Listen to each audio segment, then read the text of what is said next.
제가 소달리티 그 사이클에 대해서 말씀을 드렸고요. 이제 그 소달리티는 선교단체와 같은 그러한 그 사역에서의 그 사이클이라면은 보통 제 지역교회와 같은 그러한 그 기관, 이제 모달리티의 사이클은 그럼 어떻게 되는가 그렇게 좀 살펴보도록 하겠습니다.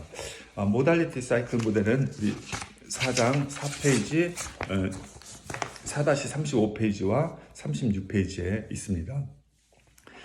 많은 부분이 그 소달리티하고 같이 이렇게 나옵니다. 같이 나오는데 첫 번째 보면은 첫 번째 단계가 recrudescence, God calls to some ideas of gospel. 또 이것도 뭐 처음에 이제 우리가 소달리티건 모델이건 하나님의 부르심이 있어서 정말로 복음대로 살고 선교를 하기 위한 그러한 교회를 세우기 위한 이제 교회가 설립이 되죠. 그 다음에 소달리티 펑션 인물주의, 처음에 이제 사역이 시작되면 사역에 이제 어떤 하나님의 부르심을 받은 사역이 열심히 이제 실행을 하게 되고요. 그 다음에는 소달리티 스트럭처가 디벨롭 됩니다. 그런 처음에는 그냥 사역만 있었는데 그 사역을 잘 감당하기 위한 저 스트럭처가 생겨나게 되는 것이죠. 그 다음에 모달리티 펑션스 이머지입니다. 지금 모달리티는 소달리티하고 좀 다르게 거기서 보면은 membership becomes more inclusive, the movement stabilizes and becomes a permanent institution in the society. 소달리티와 다르게 모달리티는 멤버십이 모든 사람을 포함 모든 사람을 교회에 초대를 하는 뭐 어느 사람이든지 그 예수님을 믿고 교회에 가입하도록 권면을 하죠. 선교단체하고는 좀 다르죠. 그 다음에 the movement stabilize and the becomes a permanent institution에서 사회 속에서 하나의 인스티튜션이 되고요. formalize 되고 demands conformity, 어떤 그 교회의 멤버가 되기 위한 어떤 그 교회의 멤버가 되고 정책에 동의하고 뭐 그런 이제 그 modality 펑션이 생겨나게 되는 것입니다. 그럼 그 다음에 이제 modality 스트럭처가 견고하게 되는 것이죠. 그래서 the organizational structure solidifies, it develops leadership with a plan to maintain and preserve the structure. 그래서 그 교회를 잘 유지하기 위한 모달리티로서의 스트럭처가 이렇게 생겨나게 됩니다. 그 다음에 이제 여섯 번째 발생하는 것이 그 모달리티 그 드리프트죠. 그는 as membership becomes more inclusive and representative of society, the process of secularization causes a lessening of commitment.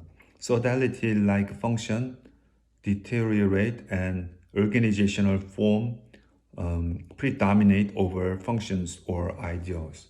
그래서 원래 이 모달리티도 그 소달리티의 그 어떤 그 정신을 가지고 어떤 사역, 하나님께서 부르신 사역을 위해서 시작된 것인데 이것이 이제 점점점 약해지고 그 모달리티로서의 기능도 점점 잃어가는 그런 상황이 생기게 되는 것입니다. 그러면 역시 리크루데센스, 하나님께서 그들을 새롭게 그들의 헌신을 새롭게 하고 또 새로운 그러한 헌신으로 부르는 그런 부흥 운동이 또 일어나게 되죠. 이런 도전이 하나님으로부터 왔을 때 그것을 어떻게 반응하는가에 따라서 그 모달리티 모델이 익스텐드되고 계속 발전할 수도 있고 아니면은 점점 쇠퇴해 나가는 그런 모습으로도 나갈 수가 있는 것이죠. 그래서 8번 보면은 이거는 이제 하나님의 그 부르심에 대해서 잘 반응한 경우이죠. 그래서 sodality functions maintained. 그래서 the organization puts its idea and function in proper focus. It will change modality structure to ensure proper functions. 그래서 원래 하나님께서 부르신 그 교회를 향한 하나님의 부르심의 사명에 좀 더 충실하기 위해서 그래서 그러한 펑션이 회복되고 그러기 위해서 그 모달리티의 그 형식 자체도 그것을 담고 있는 모달리티의 형식 자체도 변화를 겪으면서 되죠. 그 다음에 이제 9번에 가면은 모달리티 라이프 사이클 익스텐드. 그래서 그 소달리티 펑션을 가진 이제 모달리티가 이렇게 새로운 그 변화에 적응하고 새롭게 되면은 모달리티의 그 기능이 계속 유지가 되는 것입니다. 그런데 그 일곱 번째에서 리크루데센스 하나님의 그 갱신을 향한 부르심에 반응을 잘 안 하게 되면은 10번에 recrudescence rejected. 예, 그래서 the modality cannot accept the changes to encourage new life. 그 교회의 어떤 갱신의 그 하나님의 부르심에 그 반응하지 않고 그것을 반대하게 됩니다. 그러면은 그 11번에 modality drift accelerates. The modality becomes increasingly less influential in the Christian movement. 그 모달리티가 뭐 교회가 그냥 이름뿐인 교회고 건물뿐인 교회고 사람도 별로 없고 점점점 그 지역 사이에 그 교회로서의 사명을 잘 감당하지 못하게 그렇게 되는 것입니다. 그래서 점점 그렇게 될 때 다시 하나님의 그 갱신을 향한 부르심으로 돌아갈 수도 있고 아니면은 그냥 뭐 교회로서 존재하기를 모달리티로서 존재하기를 그만두게 되는 그런 경우도 있습니다. 그래서 그 우리가 이제 하나의 지역 교회 속에서 변화를 우리가 추구하고 한다고 할 때에 우리가 지금 하나의 모달리티로서 어느 스테이지에 있는지 이 스테이지에서 정말로 필요한 것이 무엇인지 또 하나님의 갱신에 대해서 우리가 어떻게 하나님의 갱신을 향한 부르심에 어떻게 우리가 반응을 해야 될 것인지 뭐 그런 것들을 이 타임라인을 통해 이 사이클을 통해서 우리가 쭉 살펴볼 수가 있을 것입니다. 다음에 우리가 또 이렇게 생각해 볼 수 있는 것은 아디즈의 그 Organizational Life Cycle입니다. 이 아디스는 그 많은 오르게니제이션을 이건 지금 그 두 가지는 클린턴 교수님이 그 기독교 사역의 관점에서 스트럭처럴 타임라인을 만드신 것이고 그 다음에 이제 아디스와 그 다음에 샤인과 또 그라이너 이 세 개는 일반 경영학의 이론입니다. 일반 경영학에서 오르게니제이션 그 아디스는 오르게니제이션 스트럭처 그 다음에 샤인은 오르게니제이셔널 컬처 그 다음에 그라이너는 오르게니제이셔널 뭐 이볼루션 리볼루션 그런 타임라인을 그 연구한 학자들인데 우리 기독교 사역 또 우리 사역도 우리가 속해 있는 기관도 그 하나의 그 오르게니제이션으로서의 디벨롭먼트에 있어서 어떤 단계에 있는지를 우리가 이해하고 또 우리가 바람직한 또 성장하는 오르게니제이션이 되기 위해서는 우리가 어떤 스테이지에 있는지 또 그 스테이지에서 다음 스테이지는 어떠한 스테이지인지 또 그것을 가기 위해서 핵심적인 그 상황이 어떤 것들인지 이런 것들을 우리가 이해하는 데 있어서 굉장히 도움이 되는 그런 이론입니다. 그 아디즈의 스트럭처럴 타임 패러다임은 크게 10단계로 되어 있습니다. 한 오르게니제이션 한 사람이 태어나서 죽는 때까지 어떤 여러 단계를 거치듯이 이 아디스는 하나의 오르게니제이션도 라이프 사이클을 가지고 있고 그것이 한 10단계가 되어 있는데 그 10단계를 각각 규정하는 데 있어서 중요한 그 요소가 그 오르게니제이션의 중요한 요소를 4가지로 이야기를 하고 있습니다.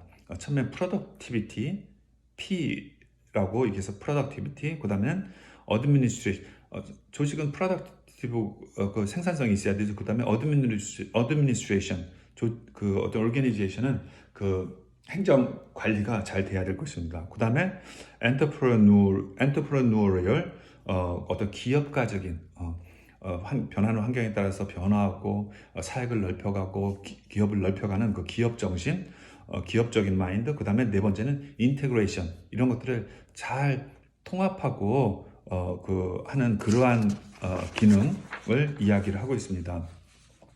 이게 굉장히 좀 광대한 이론인데요. 그래서 거기 보면은 이제 4-39페이지, 40페이지에 보면은 10단계가 있습니다. 그죠? 1단계, 2단계, 3단계, 4단계에서 10단계가 있고 그 10단계의 이름을 보면은 첫 번째 단계에서는 컬tship 그 뭐 이렇게 연애하는 단계라고 할까요? 뭐 그런 단계에서 그 다음에 infant organization, 작은 organization이 생겨나는 것이죠.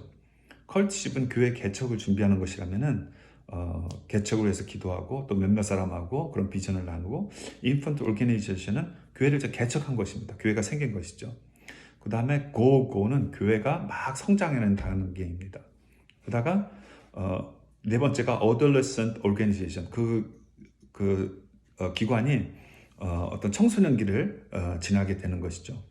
그 다음에 다섯 번째는 prime organization, 아주 그 사역이나 그런 교회가 아주 그 절정기에 이르게 되는 것이고요. 여섯 번째는 mature organization, 아주 완숙기에 이룬 것이고요. 그 다음에 일곱 번째 가면은 핀지 콘티니 신드롬, 이건 무엇인지 무슨 모르겠는데, 리빙 백,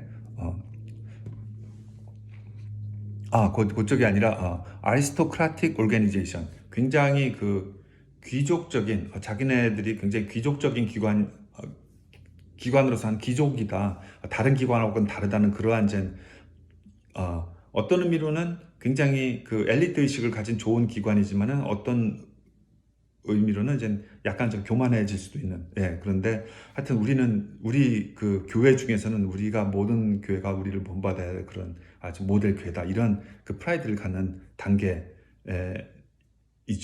이건 진짜 긍정적일 수도 있고 부정적일 수도 있을 수가 같아요. 그 다음에 early bureaucracy, 그 다음에 이제 그 오르가니제이션이 그냥 뷰로크라시도 그냥 관료주의로 빠지는 거예요.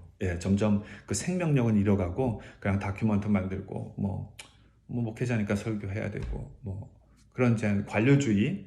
그래서 점점 관료주의에다가 9번엔 관료주의, 10번엔 대학, 죽음으로 이렇게 가게 되는 것이죠. 한 사람의 삶도 그렇듯이 오르가니제이션도 이제 이런 사이클을 이렇게 겪게 된다는 것입니다. 그래서 이제 그 사이클에서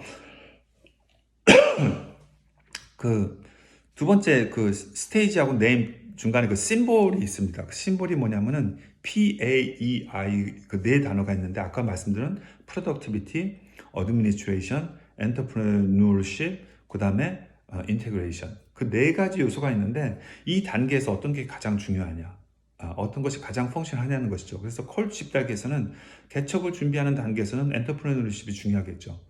그때는 이제 어떤 새로운 일을, 도전, 환경의 변화와 또 새로운 도전을 맞이해서 우리가 새로운 일을 시작하는 그러한 것이 중요하고, 그 다음에 인펀트 오르가니제이션에서는 이제 프로덕티비티가 중요하죠. 어떻게든지 한 사람이라도 더 모아갖고 교회가 성장하게 하려는 그러한 노력이 필요하겠고요. 그 세 번째 단계에서는, 고고 단계에서는 이제 막 교회가 성장해 나가는 거예요. 그러면은 그 프로덕티비티, 수적인 성장과 엔터프레너십, 새로운 일을 자꾸 벌이는 그런 것들이 필요하겠죠. 그 다음에 이제 그 네 번째 단계에서는 PAEI, A하고 E가, 그럼 이제 어느 정도 크면 이제 어드미니스트레이션이 중요해지는 거예요. 성도들을 관리하기 위한 조직이 필요하고, 성도가 200명, 300명 막 그렇게 커지면은 그런 것들이 필요하죠. 그 다음에 행정적인 것과 또 엔터프레너십이 커지고, 그러다 보면은 생산성이 또 높아지는 거예요. 조직까지 갖춰지고, 그러면 다섯 번째는 PAE가 커지고요. 이런 식으로 쭉 이해를 해나가는 것입니다. 그래서 그 오르가니제이션을 구성하고 있는 이제 이 네 가지 요소가 있는데, 그 네 가지 요소에서 그 각 단계마다 다른 어떤 요소들이 중요한가, 그런 것들을 우리가 살펴볼 수가 있고요. 그래서 그 에센스를 보면은 그 각 단계에서 중요한 것들이 있는데, 예를 들어서 컬트십 단계에서는 크리에이팅, 그 창의적인 생각하고 새로운 것을 창조하는 것이고요. 인펀트 단계에서는 doing이 중요하고, go 단계에서는 expansion이 중요하고, 그 다음에 adolescent organization에는 consolidation, 견고하게 하는 것이 중요하고, prime organization에서는 efficiency가 중요하고, mature organization이 되면은 loss of zeal, 열정이 조금 상실하게 되고, 그 다음에 일곱 번째 보면은 아리스토크라틱 오르가니제이션이 되면 리빙 백, 벌써 이제 교만해져 갖고 뒤로 해갖고 우리는 이런 식으로 되고요. 그 다음에 early bureaucracy가 되면 infighting, 싸움이 일어나고, bureaucracy가 되면 futility, 뭐 다 해봤자 소용없다. 그 다음에 death가 오면 좀 죽음의 단계로 이렇게 이르게 되는 것이 이런 전 10개의 단계를 거치면서 그 각 단계의 그 특징들, 그 다음에 그 스페셜 프로블럼과 프리스크립션, 그러니까는 그 또 각 단계에서 가질 수 있는 어떠한 위험성이 있고 그 위험성을 어떻게 해결할 수가 있을까? 그래서 뭐 콜십 단계에서는 aborted idea, 뭐 좋은 생각이 있고 뭔가 할 것 같았었는데 그냥 거기서 끝나버릴 수가 있는 것이죠. 그렇기 때문에 실제 그것이 어떤 사역으로 출범해서 인펀트 오르게니제이션으로 넘어가기 위해서는 리얼리티를 잘 점검하고 좀 현실 속에서 현실성이 있으면서도 정말 이상을 추구하는 그런 아이디어를 설정하고 그것을 향해서 나가야 된다든지요. 그래서 그 각 단계, infant organization, infant mobility, infant로 시작했다가 그냥 그 organization이 죽어버릴 수 있다는 뭐 그러한 거, 그런 단계들.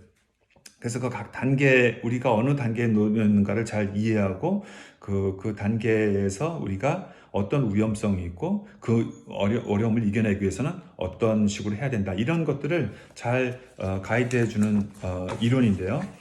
아디즈의 Organizational Life Cycle 이론입니다.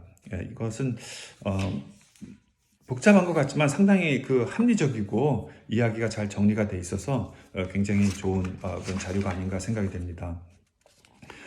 그 다음에 또 스트럭처럴 타임으로는 샤인의 3 cultural stage인데요. 이것도 또 굉장히 광대한 이론이고요. 그래서 기본적으로 이분은 오르게니제이셔널 컬처를 연구하시는 분이고 그 오르게니제이셔널 컬처는 전 아티팩트, 어떤 눈에 나타나는 현상과 value, 그 바탕에 깔려있는 value와 가장 출발점인 assumption, 이 세 가지로 구성이 돼 있다고 이렇게 보고요. 그래서 이제 오르게니제이셔널 컬처를 체인지하는 이슈를 이분은 다룬 것입니다. 그래서 오르게니제이션 컬처를 체인지하는 거가 생각처럼 그렇게 단순하지가 않고 여기 보면 오르게니제이셔널 컬처에 연관해서 세 단계와 그 사이에는 두 개의 바운더리를 설정을 하고 그 세 개의 단계와 뭐 총 거의 5개 단계라고 할 수가 있겠죠. 그런 단계 속에서 오르게니제이션을 컬처를 변화하기 위해서 각각 다른 방식으로 어프로치를 해야 되고요. 해야 된다는 그런 이야기를 쭉 전개를 하고 있습니다. 네, 이것은 제가 강의 진행되는 거에 따라서 기회가 되면 따로 나누어서 강의를, 너무나 광대한 분야이기 때문에 하여튼 그 컬처 체인지가 중요하다는 거, 컬처 체인지도 오르게니제이션의 그 어떤 그 단계에 따라서 다르게 접근해야 된다는 거, 뭐 이런 정도만 지금은 전 기억을 해주시고요. 여기 마지막에 나오는 거는 그라이너스의 그 이론입니다. 그라이너스 이론인데 그거는 4-48페이지에 가 보면은 그라이너스는 그 하나 오르게니제이션의 성숙을 5단계로 봤고요. 그 5단계가 그냥 에볼루션, 그로스 하는 단계가 있고 그 사이사이에 레볼루션, 아주 그 혁명적인 그러한 단계들이 있다고 이렇게 보았습니다. 그래서 여기 그 단계는 growth through creativity, 그 다음에 direction, delegation, coordination, collaboration, 그렇게 5단계의 오르게니제이션이 성숙의 단계를 지나게 되고 growth through creative에서 growth through 디렉션 단계로 넘어가는 데 있어서 리더십 크라이시스를 겪게 된다는 것이고요. 그 다음에 디렉션에서 하는 것에서 이젠 델리게이션으로 하는 데 있어서는 오토노미 크라이시스를 겪게 된다는 것이고요. 델리게이션에서 코디네이션으로 갈 때는 레드 테이프 크라이시스, 그 다음에 코디네이션에서 콜라보레이션으로 넘어가는 또 그러한 단계의 위험이 있을 수가 있다. 뭐 이런 해갖고 이 이론도 그 전체 도표를 놓고 이렇게 보면은 우리가 충분히 우리 사역과 또 우리의 기관 속에서 아이덴티파이 할 수 있는 그러한 것이죠. 그래서 growth through creativity는 어떤 창의력을 가지고 어떤 기관이 시작되는 거겠죠. 그럴 때 창의력이 막 중요한데, 어, 이제 그 조직이 커지고 또 사기 커지다 보면은 어떤 리더가 등장해야 되고, 전 리더가 그것을 이렇게 지시하고 관장하는 그러한 시스템으로 넘어가야 되죠. 예, 그래서 그때 뭐 같이 팀으로 했다가도 전 리더가 필요하게 돼서 어, 그, 그 리더가 잘 관장하기 위한 그런 매니지먼트 시스템을 좀 갖춰야 되는 것이 바로 그로스 트루 디렉션입니다. 근데 이제 그로스 트루 디렉션에서 그로스 트루 델리게이션으로 넘어가는 데는 오토노미 크라이시스죠. Increased highly directive leadership style necessary to solve the leadership crisis becomes a burden as the organization grows. 사역이 커지고 조직이 커지다 보면은 지도자가 모든 것을 지시하는 그러한 리더십 스타일의 위기를 갖게 되죠. 뭐 예를 들어서 교회도 그렇잖아요. 교회도 보통 이제 한 목회자가 성도님 한 사람 한 사람을 다 알고 그 목회를 하는데 그 맥시멈 넘버가 뭐 300명 정도 된다 그러죠.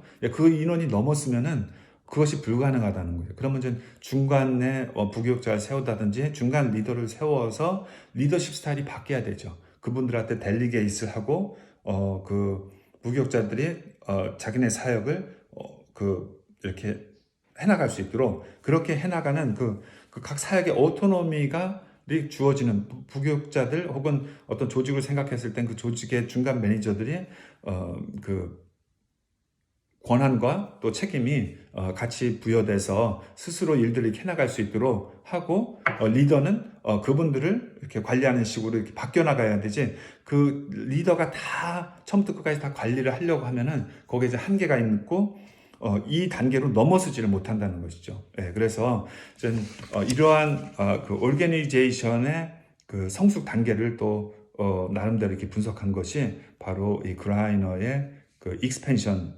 스테이지 이론입니다. 하여튼 우리가 그 타임라인에 관해서 우리 사역 혹은 기관의 그 미래를 세우기 위해서 현재를 우리가 바로 이해하는 게 중요하고요. 현재 여러 가지 측면을 이해하는 것 중에 또 우리가 우리의 과거를 잘 이해하고 또 특별히 이런 어떤 스트럭처럴 타임라인, 라이프 사이클 이론에 빗대어서 우리 조직이 우리의 기관이 어느 단계에 있는지 또 이 단계에서 필요한 다음 단계로 나가기 위해서 무엇이 필요한지 이런 것들을 잘 이해하는 것이 우리가 변화를 계획하고 바람직한 변화로 나아가는 데 있어서 중요한 요소가 될 것입니다.